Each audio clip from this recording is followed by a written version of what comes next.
Look at this. We're in a Roscoe Village, or we're on a Roscoe Village side street. Showoff is in my car. Hey. Showoff. Hey, what's going on? Freaking Showoff. 20 years after the major label debut. We're going to talk to Showoff before they headline Beat Kitchen tonight. I should mention Showoff. This podcast, Car Con Carne, is presented by the Autobarn Mazda of Evanston.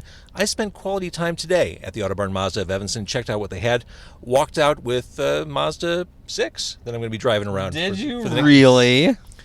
It's a loaner, but I walked out with the Mazda 6, and I'm going to use it for podcast moving forward. What a sweet car. They've got that 360 view, so when you back up, it's almost impossible to hit something. Yeah. Because you can see, it's like a drone follows you around. I don't even understand how the technology works, but you can see whether you're about to clip a side view mirror or back into a wall. That is a useful tool. I'm driving this thing around earlier today. We're in a Mazda 3, just for clarity's sake. I had a feeling I wouldn't be able to park the 6 tonight. I was driving around thinking, it's pretty obvious how we will eventually transition to driverless cars, because all the technology is there. It's there. Like And I'm ready for it. I was driving too close to the person in front of me. I got the brake red alert sign in front of me. Oh, yeah. Like, it just knew. So anyway, Autobarn Mazda of Evanston, so much cool cars, and the technology, I think, speaks for itself. It really is fantastic. 1015 Chicago Avenue between Main and Dempster. It's Car Con Carne. Let's eat in the car. It's Car Con Carne. And now here's the star of our show, James Van Alstyne.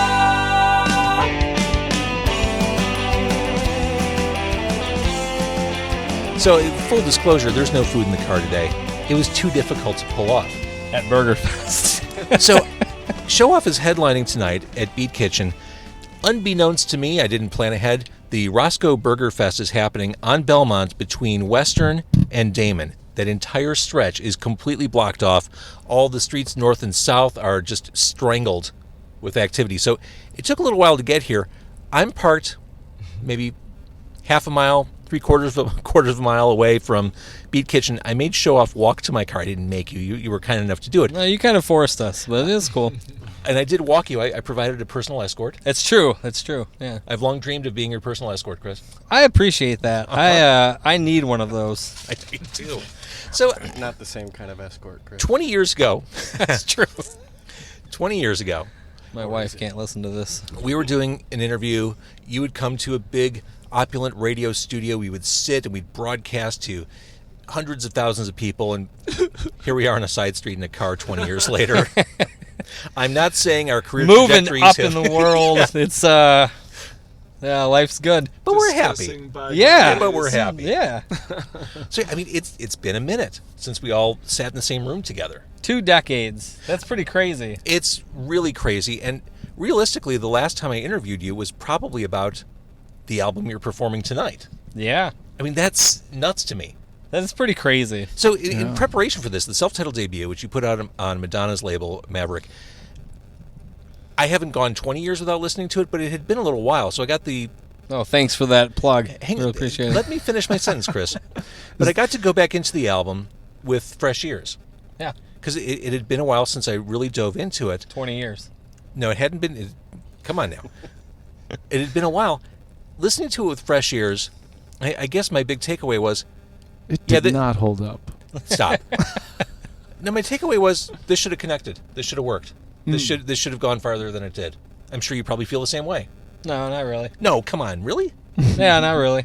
I think it is a very much in that moment sound. I think you have some great... Let's go song by song. Can we go song by song? No. Ooh. Yes, let's do it. Do it. I'm ready. Let's start with Do it. Backstab. Is this a quiz? Because I don't do very well on Are quizzes. you playing the album in order tonight? We are. Yeah. Okay, so awesome. So it starts with Backstab. This to me is pop punk in a nutshell. This song, I mean, what a great album opener. It's all up tempo. You can sing along, but it's about a toxic relationship. Yeah. That's pop punk to me. Yeah. Kind of masking the negative or the dark stuff with choruses that you can pump your fist to. Yeah, that was kind of like the first song. Chris came out of a band that we were all big fans of called AYA, and they kind of ruled around Homewood. Yeah, Homewood, Joliet. Yeah, Joliet. And so, yeah, I kind of looked at that song as like a little bit of him talking to those friends who, you know, things ended kind of rough. And it was just such a cool thing it was like the first song where we're like, we're going somewhere, I think. Oh, wait. Sorry, keep talking. Oh, yeah. New camera. Someone just said, fix the camera. Yeah, I think I was just showing Chris's nipple for the entire... Oh, wow. It's my nipple is interesting. Like Tell me about anybody it. It's see very anything small. else. And I think I erroneously pushed the wrong button, so I was on the nipple cam. hey, all right. Everything should be back to normal now. Before we started recording tonight, the question was, are you a techie? Posed to me. It looked impressive. I wanted to really prove that the answer is no. This No, clearly this not. car studio though, get the man. nipple Like cam. that's give you props on this. Like you Well, got thank it you. really worked out. We walked That's up crazy. to this and I was starstruck. This is amazing. To just see these mic stands. Oh yeah, it's coming out of it's every- nuts, and we're in this highly residential area too, which is really weird.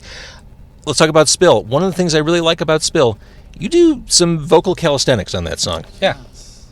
Yeah, I was thinking, I remember back in the day, I used to, I was singing these songs, stuff like Spill, and it was kind of like, I think it was what people, like, knew my vocals for, was like, I was doing, and it was before Busta Rhymes was doing his Busta Rhymes rap stuff.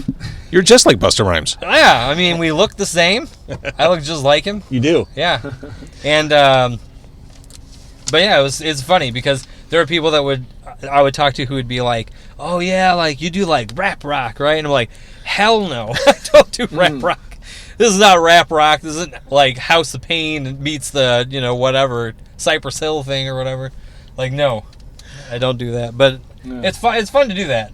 You know what it was? Honestly, is when I was a kid, I used to watch. Do you remember? What are they called? Micro Machines. And the guy'd be like, like the fastest talker. Oh yeah, okay. So I always tried to keep up with him when I was a kid, like a little That's kid. awesome. And then I was like, man, and I was like, I want to do songs like put stuff like the Micro Machine guy, and put like lyrics in there like the Micro Machine guy, Can you still do it? Will we see tonight? Can you still? Yeah, I mean I'm old, but I can bust a rhyme He with. lays down when he does it now. I do lay down He has to lay down sometimes. and rest. I'm like Jesus. Yeah. I'm like my mom. I'm like Jesus, please, and then I lay on the ground. Let's talk about Ralphie. Should that have been a single? That's a good question. It I don't dawned know. on me about 3 years ago that we took that opportunity to make a major label release and then named a song about a girl Ralphie. It was just kind of strange. So it was written for a girl named Pam. Okay. And if you look, the lyrics are "Put your arms around me." P-A-M, Pam. Put your arms around me. So it was for Pam. And at the end, it was originally... This is like the Da Vinci Code. What you're doing here. Yeah. If you take the first letter of every word in the chorus. Yeah. So I was singing it, and it used to go like, "You and your sweet name, Pamela." But instead, she and I like split up or whatever it was, and I was like, I'm not singing that Nope. about her. So So the at best practice, I went, "You and your sweet name, Ralphie," and I was like, "That's it. Let's do it like that. Let's do it like that." Being big fans of Ralphie from Ralph Christmas the Mouth Story. from Happy Days, Or actually. yeah, that was it. Ralph Yes. the Mouth from Christmas Story. Falling Star. Yep. Here's the tricky thing. If you're playing the album in order, that should be an encore, right? In another world? It would Was be. discussed. Yeah, it was discussed. But then we were like, we'll just do it from the top to the bottom, like people hear it. So it's almost like hearing the record. I thought it'd be kind of interesting to do it that way. But yeah, I think that's the one song like everybody would know. Yeah.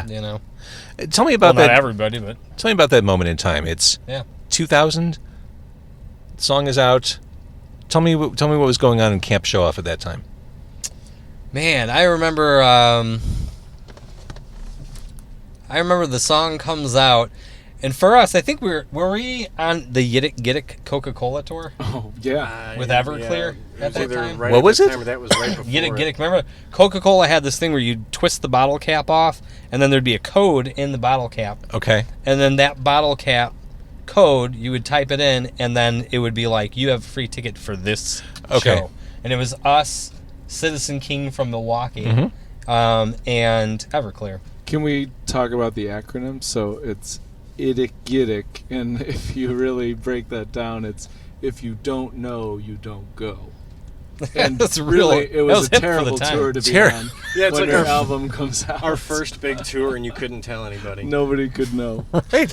I've got a secret. I can't never tell think you. about that. That's Yeah. totally true. Well, yeah. not to mention when we first signed up with that booking agency or whatever. CAA, yeah. And they were like, "Who do you want to tour with?" And we listed off all these great bands, and then I was just being a smartass, and I'm like, "Well, anybody but Everclear." And our first tour was a tour we couldn't tell anybody about with Everclear. So Yeah. you could tell our career was doomed from that day forward. From the moment on. Oh, was it doomed? I mean, you guys disbanded in a couple years later in 2002. Mm-hmm. What precipitated that? Was that just the labels falling apart? We just can't keep the hamster wheel going anymore? What was that? So we, oh man, you're gonna love this story. So we were on Maverick Records, and we felt like, hey, they pushed Falling Star at a time when like Limp Bizkit and I don't know who was big, but That was that whole era that Yeah. Korn was the dominant band. right, Yeah. exactly. So we were hoping they would push something that was a little more edgy. I mean, from us, since we're not that edgy of a band, we were hoping they'd push something a little more edgy. They suggested do Someone as a harder song, and we were like, we just felt like things weren't clicking with that label. They Like, wanted Someone, which to me is almost like a misfit with the rest of the album because it's down tempo. It just it is, yeah.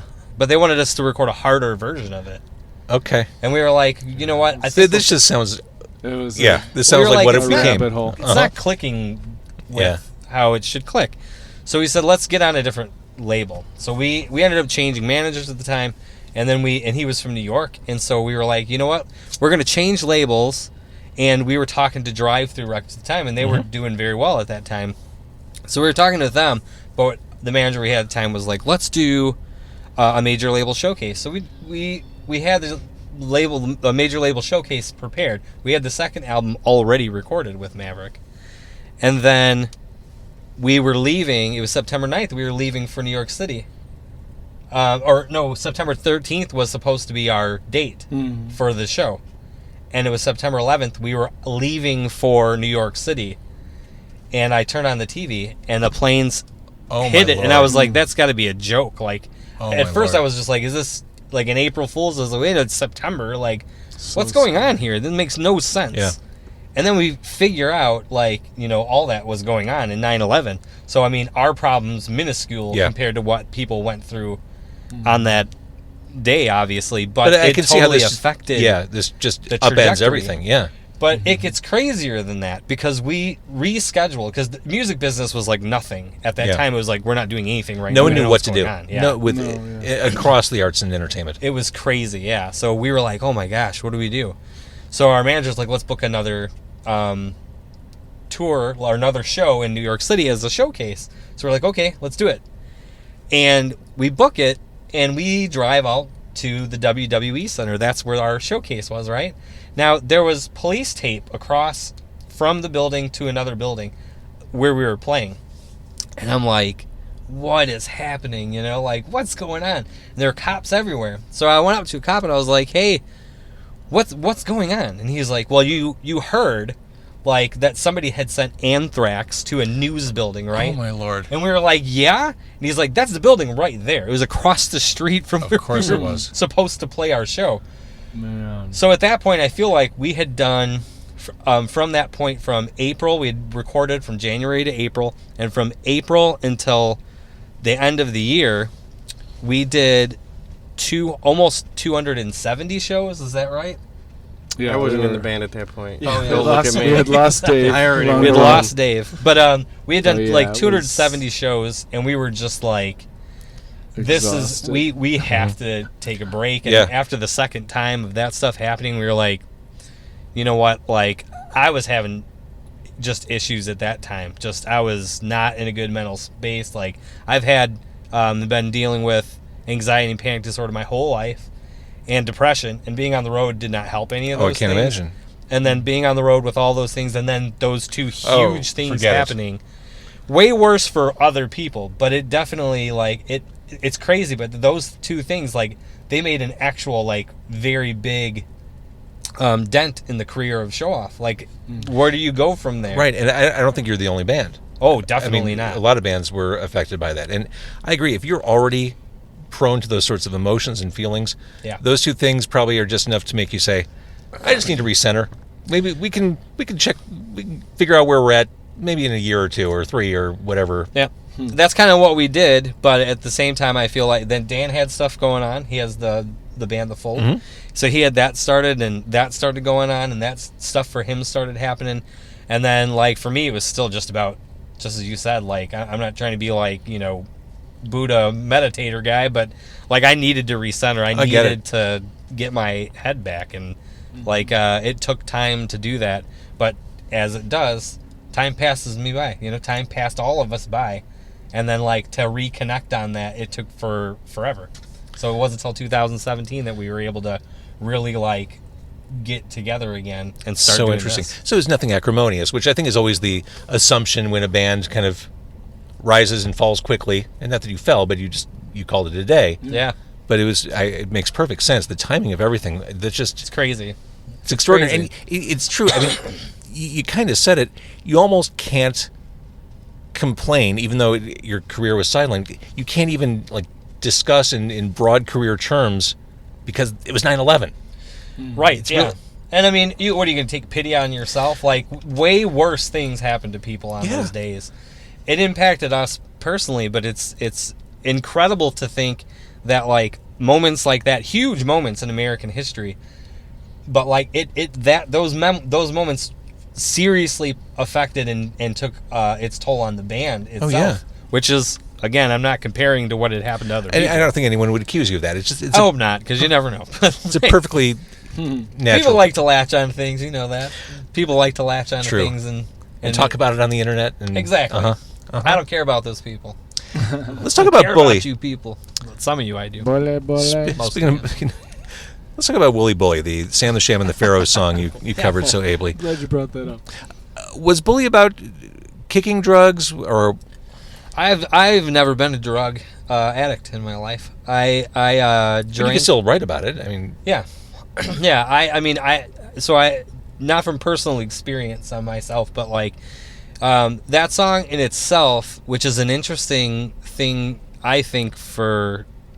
I always go back religiously. Like, I'm not a religious person. My dad was very much really. He was a youth pastor. And so that song itself was almost like my thoughts on like using religion to get rid of drug addiction. When it's talking like on a crucifix, it was like using, not in a bad way, but in a positive way, like people do in like AA and whatever. Using or I guess using is the right word, but using religion to get themselves off of something they're addicted to. I was an addict. I wasn't an addict of drugs per se, but I was an addict at the time. So I understood that from a personal level, but not on a drug thing. But that specifically was referencing using religion to get off of drugs, but drugs is a metaphor for almost any addiction. Okay. Dan, you look like you want to say something.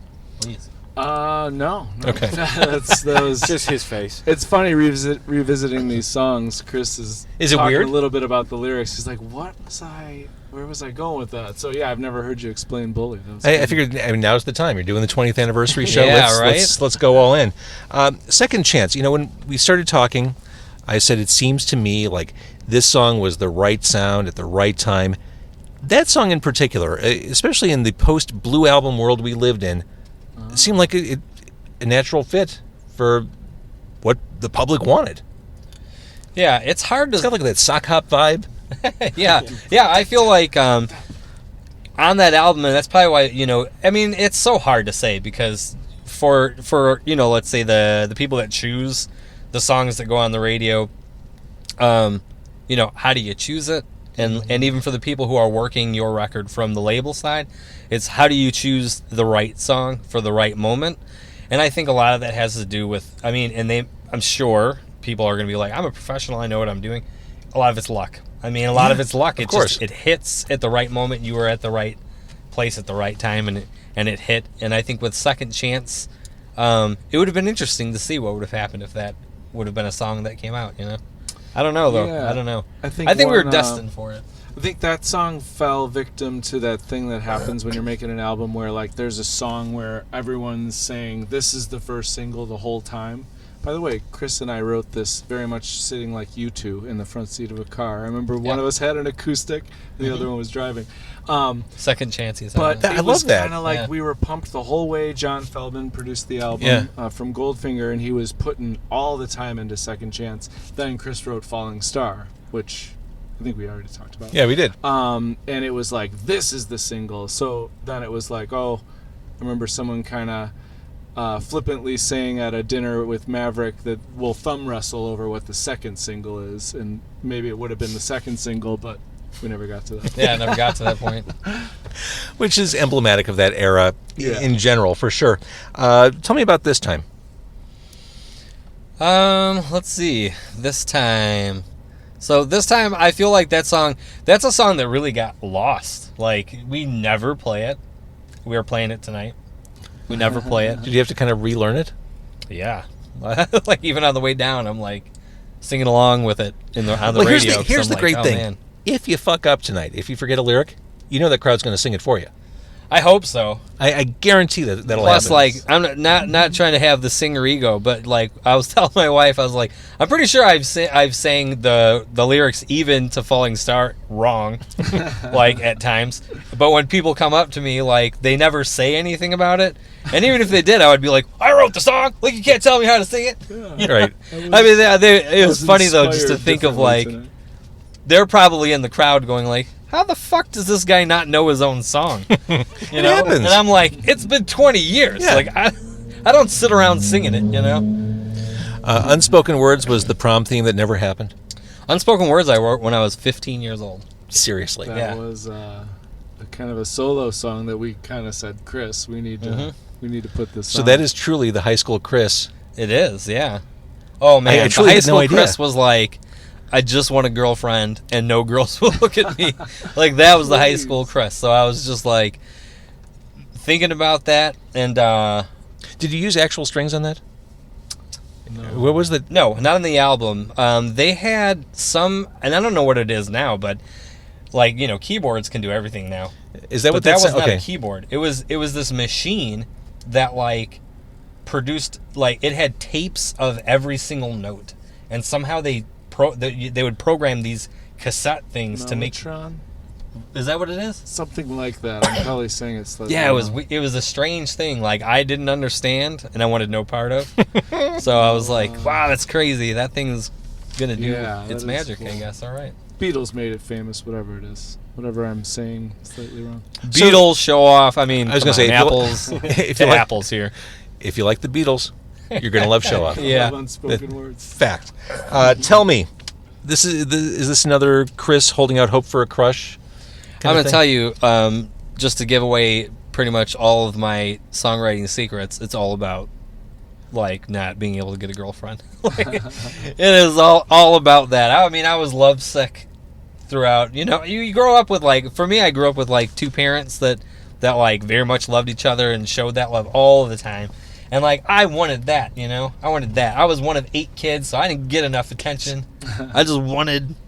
I wanted that kind of love, and I think like when you're a kid and you have those relationships, the girls that you get into relationships, like I don't know about everybody, but like I fell so hard for those girls, you know, like I thought, oh, she's so cute, and then they paid attention to me, probably because I was in a band at the time, and they paid attention to me, and I was like, this is amazing, like, and that particular song was about a girl, Melissa. That was my girlfriend, not the girlfriend at the time I wrote the song, but I wanted to know, like, I wanted to ask her so bad, and I did eventually, and then I got a girlfriend for 3 years, I think. Who doesn't love a happy ending? Yeah, Coalition, what I like about this, there are hints of just snotty punk and reggae. Stylistically, this is a fun one. yeah, Like the different textures and... it's fun to play. It's nuances like one of of the this. ones that like you get energy from, you know. Let's go to the end, the anti song. Why is this at the end? Was this just kind of like, this is just kind of our big, dumb, fun song, we're going to put it at the end? I don't know if you know that there was Maybe dumb's the wrong word, I but like it. it about describes it. Yeah, it was so at the time, because you know it's like the punk rock scene in Chicago or whatever, like people would, you're a sellout if you like, you're on a major label. That doesn't you're a exist sellout. anymore, by the way. That was a thing. I mean, people who It didn't really come up in that was. era don't understand how like divisive and how the lines were drawn back then. It's not like that anymore. Yeah, and that's awesome. I think it's and it shouldn't have been. I think it's crazy that instead of like fostering a scene together, the scene, and it was not just Chicago, but the scenes would be like so divided on like something like that. And I'm always like, well, some of my favorite bands are considered pop punk or punk rock gods, like the Ramones, major label, Sex Pistols, major label. Like I loved those bands. Misfits, major label. Like those bands were on major labels, right. So not Minor Threat the though. sellout thing never. The contrarian in the backseat. Yeah, it's so weird to hear like sellout. I think it's a good chance to talk about where we came from too, because we Villa Park. We couldn't get arrested like in Chicago. Our dream was to be on like a Johann's Face or something. Yeah. So we sent out 30 letters and got our either non-response or our quick we're not interested response. And so for this thing to happen with, John Feldman getting interested in our first album and bringing us out to LA, it was like, I think that's where this song kind of came from. It was that tension of like, oh, we didn't really get to do what we wanted to do, but here we are. And that's interesting. There was a little bit of jealousy and definitely hatred from some of the indie bands back home. Yeah, it was such a different mode of thinking, different time. Thinking about those early days, I'm pretty sure the first time I heard you was off a cassette. Yeah, we sent a cassette to you. That's crazy. Right? Yeah, we sent a cassette to you. Yep. And you played it like on one of the things, I think. On You Local played it 101. Yeah, and it was. I remember hearing it for the first time. I can't remember what song it was. Do you remember? I don't remember. But I remember hearing it for the first time. I sat in my car and I waited. And I was at Fireside Bowl, actually. I was waiting outside. I wanted to hear it get played. And then you played it, and I was like, just thrilled. Like, I was just elated. I was so happy. And, like, all of us were just, like, jumping for joy. Like, it was such a cool feeling to know that, like, who knows how many people are listening to your song right now. And, like, what a cool... That was such a cool thing that you did. Like, what a huge part of the scene you have been for, I mean, how long now? What? It's been a bit. Still 3 doing decades? that stuff, yeah. I mean, well, and that's amazing. That's amazing. I was talking about this earlier this week with Brian Shamey of the Daily Herald. Oh, I love Brian. Yeah. Yeah, there's never enough Good egg. coverage of local music. And when there is, you have to throw your arms around it. Like, this is one of the few reflections of the community that exists in the media. I was really lucky to be in that position, to hear all that stuff tumble in. I still am lucky to be in a position like that. It's awesome. And I would say there is no commercial radio show dedicated to local music outside of mine anymore. There used to be 3 when I started. Wow. 3 different radio stations. Now there are none on commercial radio in Chicago. It's crazy. That is crazy. And, like, this is not an ass-kissing thing, but, like, people were lucky to have you. Like, no, honestly, though, because, like, you gave bands who had no shot of being heard by anybody. I mean, honestly, nobody is going to listen. Who's going to be able to hear you, You gave them a platform. Like, you worked hard for those bands. You put in a lot of energy and a lot of time to get those, like, bands heard by people. Gave bands shot who would never have had a shot getting anything on the radio. That's a huge deal. Like, I'm not trying to, like, again, it's not an ass-kissing thing, and I don't want to underplay. I want you to understand from a band that came from that era, at least, like, what a huge deal it was for us. Not just for the fact that people got to hear our stuff and then we got to have people hear it, but the confidence that it helped build within us. We would have not. I honestly don't think we would have gotten signed to a major label if you hadn't played our stuff. Wow. Honestly, I'm going to hug the shit out of you. Right? Before this night's over, I'm going to hug the shit out of you. I don't do hugs. I'm totally joking. I do. I was going to say, I think we had a bro hug when we first saw each other tonight. No, I'm a hugger. Yeah, I'm a hugger. All right, so when you got back together a few years ago, was it the cliche of riding a bike? Was it just like, okay, these are my guys, this is my band, this is... It felt so good. Yeah, it felt so good. To be with these two, especially. I love George. Can we see the coat you're wearing, by the way? Yeah, it's my glamorous... For the viewers on Facebook. It's Yeah. like 1,000 fucking degrees outside, and he's wearing 1001 inside of this bad boy. It's gonna get hot. Yeah, there's just It been a felt good. tremendous level of respect for these two guys, and then we got some younger blood to fill in for the one original guy who didn't really want to do the reunion thing, and so that helped as well. Yeah, it's just been awesome, and we got to write was some very new cool. songs, which that's always been the base of Showoff. Is we're all just fans of what Chris does with his micro. I'm not machine. fans of His myself. machine influenced. But it's I enjoy rock and writing, but roll. I'll tell you, like, I was in other bands after it, and did things, with other bands after it, and had some success with those bands too. But when I got together with these guys again and started writing, it's like such a natural process. Sure. Like it felt like, and it's sappy, but I don't care. Like, I'm too old to give a shit. So it felt like home. It really did. Yeah. It felt like so comfortable that, like, I could, and I told you the anxiety and panic disorder and stuff. I don't get that when I'm around them. Like, I feel like I'm with my brothers, like people I've known, and I have. Well, it's like you've known been in the each other foxhole for- with them. I mean, you came up with them when you were kids. It was cool. You've been through all the grind of putting out a big record, going on big tours, playing whatever you said, 270 shows in a truncated amount of time. I mean, you went to war with these guys. Yeah. So there is that kind of camaraderie that you cannot reproduce. Yeah, it's fascinating because writing stuff with other people, like, it felt kind of like it was trying, it wasn't so natural. Not that it was bad, it was, I made great friendships and with amazing musicians, but with these guys, it's just like, I could be thinking something and then Dan will just say it. Like, I'll be like, oh, we should do this part. In my head, I'm like, oh, we should do this part like this. And Dan will just be like, hey, we should do this part like this. I'm like, yeah, okay, no shit. Like, of course he knew. And then Dave would do the same. I would be like, oh, it'd be so cool if Dave played this bass, like this little line right here. But he was already playing it. Like, so I don't know if it was like hearing his line and then I'm like, that's how it should be. No, Yeah, you we just share a brain. you're on the same it was wavelength. awesome. It's awesome. So I realize tonight is all about looking back 20 years, which is so weird. It is. Holy crap, right? I mean, in my head, I'm 30, which means that we last talked about this album when I was 10, and I know the math is wrong there. Yeah, I'm with you on that. So, I mean, tonight's all about looking backward. Looking forward, what does this mean?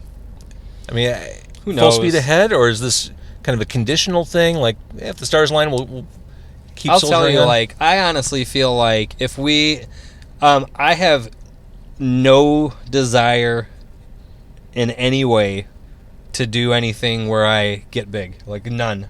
Zero. Unless it's with these two. Like, if something happened with these guys and with this band, like, I would feel comfortable and confident enough Yeah. to go on the road and do things if the right, situation presented itself or whatever. But, I'm in my 40s. Like, what's the real opportunity that's going to happen? Who knows? I mean, things change, things happen. So it could, you never know. But if it happened with these two, I would feel comfortable enough to go for it, But at this point, like, I don't see it. Like, I don't see that kind of fame happening for us, and I don't think any of us expect it. Like, it'd be amazing if it happened, Like, if we pushed forward and, like, things blew up and things actually, like, really happened again for the band. That would be super cool. I think anybody Yeah. would think that would be so much fun if they were part of it, Well, I think But- the Smoking Popes model's the right one. Yeah. These guys aren't a full-time band anymore, but they do several gigs a year. They still write and record, but it's not their full-time concern. Right, yeah. Mike from the Smoking Popes is a good friend of mine. Okay. He actually is like the VP of the label that I run. Oh, I did not know that. Yeah. So are you affiliated with Rock Room too? Yeah, so the band, all the bands that I have on my label are from Rock Room. Like, that's how we found them. They came through and we're on his show. It's and like the farm system for the label. Yeah, it is like little double A. Because farm I system. love what he does with that. I think It's that's- awesome. It Yeah. is very Yeah, he does a great job. He's a really good guy, and I think like I love the model that they have. They have more fame than we have, so I don't think we could go out and do the same things they do. But No, but you could still keep that kind of schedule and still write and still. yeah, I think that's kind of what our plan is. More or less what we've done, other than we have a year off in between shows occasionally. Yeah. The reality for all of us is that we have families. Yeah, and of course. Kids, and like now, our kids are our concern. You know, that's having kids to me, like that's honestly like, the most amazing thing Yeah. ever. And it's like nothing musical can combat or can do anything that's gonna like make me feel like this should be more important. It never will be. Yeah. And it won't be for any of us. Like all of us we love our families and our kids, and we're just family. We're family guys now. Grilling on the weekend. My wife grills. Grilling. Yeah. Are you a dad joke guy? Oh yeah. There are some things that no. I don't understand. The cultural tide has turned. Suddenly these things that are perfectly innocuous and lovely are villainous and terrible. Cargo shorts, there's a war on cargo shorts. It's a great way to hold your phone, your wallet, miscellaneous stuff, but suddenly you can't wear cargo shorts. Swiss Army knife. Dad jokes are apparently not cool. When did puns become not cool? Puns are... Everyone loves a good pun, right? Yeah. Fuck the people that don't think those are cool. Thank you, Chris. I mean, come on. You gotta have fun in life, right? Like, life is serious. As this conversation, lots of it has been serious. People can see serious things happen, but Dad why not jokes are have one some of fun? Right. I heard a dad joke today. Goes, knock knock. Who's there? I eat mop. I eat mop. I eat my poo. You eat your poo? Disgusting. See? See? That's amazing. Solid. It's so terrible, but Chris, it's like Chris brings the whole car down with that. Yeah. woo. I eat my poo. I Yeah, I gotta cannot take a wait break. to tell that to I am my so glad 9-year-old. that Showoff is here. I'm so glad you're playing the self-titled album tonight. Let's not wait another 20 years before we get together. Yeah, this was fun. Thank you for having us. I really appreciate it. I know you've got a show to do. Literally, you're doing this before you Well, take the actually, stage. No, wait. We need to go eat because. Okay, I'm sorry. I'm sorry. Are you busting my balls because we're not eating for the Just podcast? busting your balls, James. This was kind of a last minute coming together. Yeah. We tried to do this a few weeks ago, but schedules didn't permit. So I thought maybe we'll try. Life is hard when Life you get is hard. 40. Oh, man. Uh-huh. Well, and then when we're divided among like 3 states. Well, that was Exactly. it because we were going to do this at Brower House, I think, Yeah. a few weeks ago. Mm-hmm. That was the tentative plan. But I'm glad this worked out. Please go get some food. My apologies. It is a carne less. It is Carcine Carne episode tonight. I just wanted to get you in the car. Oh, we loved it. Thank you. Food be damned. We don't All right. need food when we have you. So to listen to you, obviously you're on all the streaming platforms. Your social media handle is Showoff Band. Showoff. Show off band. yeah. Okay. Show off band. I don't think you can tell Alexa to play Show Off. I tried that today. It did not I go think well. it plays that rapper show off, Yeah. Oh, which is yeah. not Chris. You guys were born. Your band was born pre-Google. Yeah. Like you're a tough true. band to Google now. I think we had it. We had it at the time, but we lost it to a rapper, maybe. I mean, just imagine if you named your band like Balls in My Face. I mean, no one would ever find you. That's true. Yeah. They'd have a fun time trying. Carquin Carne is presented by the Autobarn Mazda of Evanston. That's freaking Showoff. Tonight, if you're watching this on video, first of all, thank you. It's been like a 30, 40-minute video. If you're watching this on video, go see him at Beat Kitchen, but also leave now because you're not going to be able to park. Take an Uber, maybe. Uber. All right. Thank you, guys. Get there. Yeah, thank you. you.